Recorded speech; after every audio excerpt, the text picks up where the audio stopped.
In a couple of years, Michael got promoted from an assistant to a senior manager. He got not only pleasure from his work, but also good money.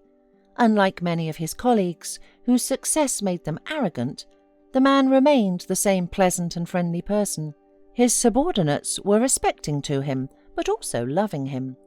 One day he invited the entire office to a restaurant to celebrate his birthday.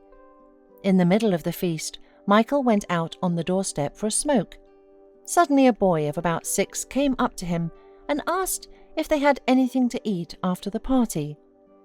Right next to Michael was his colleague Daniel, who had also gone out for a smoke and to discuss office gossip.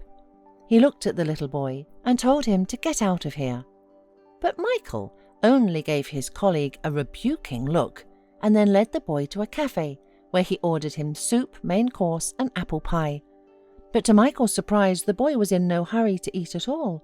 He ate the soup himself and then took a bag out of his pocket and began to carefully put the rest of the food in it. Michael was shocked. He grabbed the boy by the hand and told him to eat everything by himself, and he would order more for him. The boy looked at Michael and said, through his tears, that it was for his mother and little sister because they were home hungry. Michael couldn't take it anymore. He said goodbye to his friends and went with the boy to the supermarket. There, Michael bought several bags of food and told him to show where he lived.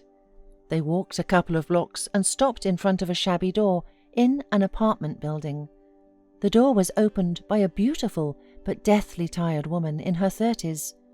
She looked at Michael frightened and tiredly asked what Tom had done to him. At that moment, a thin voice rang out. From the next room, a skinny little girl of about 3 years old was peeking out, asking for food.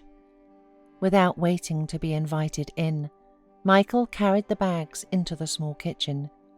The woman was silently looking at everything that the man bought, and tears ran down her eyes. She kept repeating that she would return everything. Paying no attention to the wails of a shocked woman, Michael poured cereal into an old plate. Then he added milk and sat the girl on the only chair in the kitchen. Then he made a simple sandwich for the woman and put the kettle on. When she had eaten a little, Michael asked how she had come to such a life. The story of Megan, that was the woman's name, turned out to be elementary, but quite typical and very traumatic. The children's father met another woman, took almost all of their savings, and moved away. Just at that time, the daughter fell ill, and she had to pay out the last of her money for medicine. And the next paycheck will be another week. The girl needed care, and the boss at work threatened to fire her for her daughter's frequent illnesses. Michael listened and was shocked by the deprivation of this woman and her young children. He said goodbye to his new acquaintances and asked them to come see them tomorrow. A smile flashed across Megan's face. She was pleased for this unexpected kindness and support from a stranger. The next day, Michael brought groceries and medicine for the little girl again, and soon Megan's life became a little easier.